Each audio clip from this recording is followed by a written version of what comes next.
Other news now, and South Korea has raised its alert level ahead of an expected North Korean missile launch. Intelligence services in Seoul say that the North has prepared 2 mid-range missiles for imminent launch, despite warnings from China to avoid provocative moves. Well, North Korea says that foreigners in the south should leave for their own safety, as it warns that the region inches towards thermonuclear war. Let's go to Seoul, where John Sudworth, our correspondent, is. John, the words are ratcheting up, and now Seoul, South Korea and the United States have raised their alert levels. What should we be thinking of this?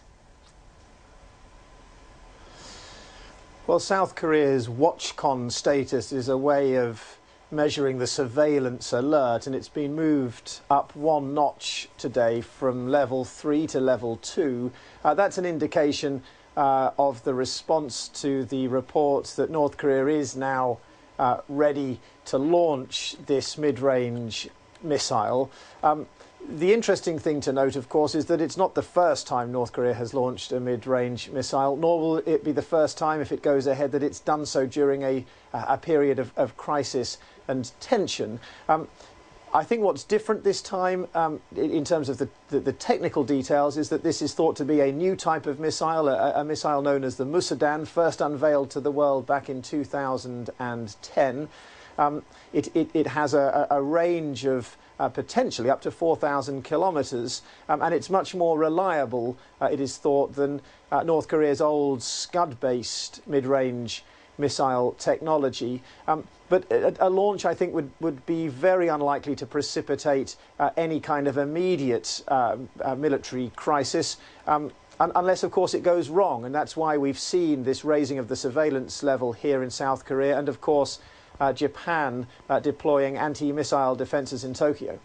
Indeed. And let's also talk about an ally of North Korea, but China closing the border to foreigners.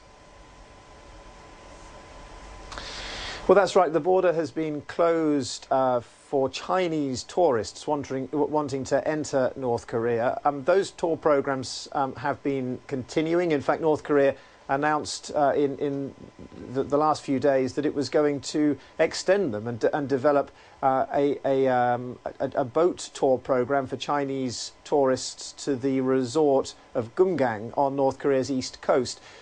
In some ways, that's a very interesting mixed message from North Korea. Amid all of these threats, that there is still the opportunity for Chinese tourists to travel, except from today, when it appears there is this probably temporary closure. Whether that is again part of the North Korea's strategy of attempting to raise tension, or whether it's simply a recognition that this missile launch is getting close and it just wants to be precautionary, is difficult to assess, as is whether there really is anything materially different here from previous crises.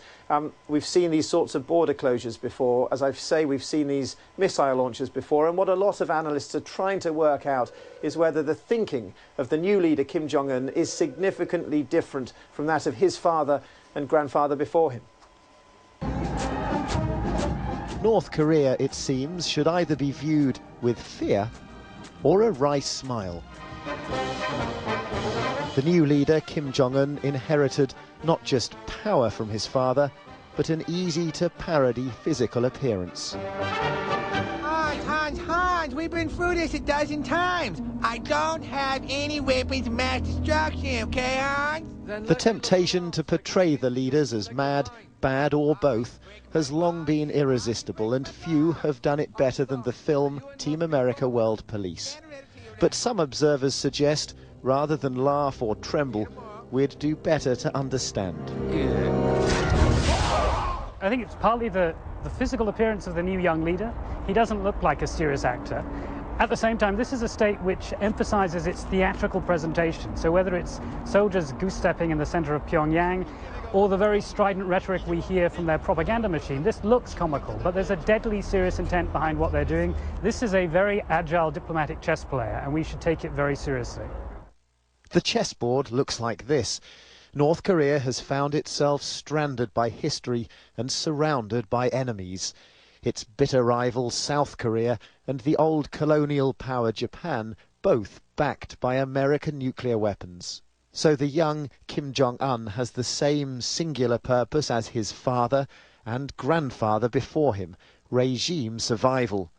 Continuity of policy is underlined by the presence of older family members, in particular his aunt and uncle, said by some to be the real power behind the throne.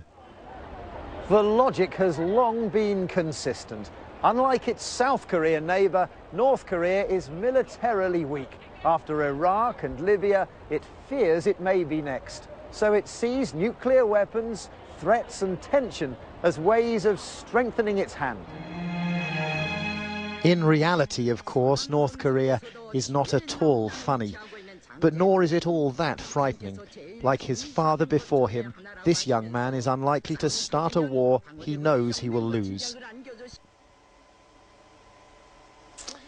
And Naga, some analysts suggest that it is impossible to overstate the importance of the internal propaganda message. North Korea needs this exaggerated sense of external threat to rally the people behind this inexperienced young leader, and a mid-range missile launch, if it comes in the next day or so, would of course be a gift in a sense to the North Korean generals, to the military who Kim Jong-un clearly needs very badly to make sure are on his side.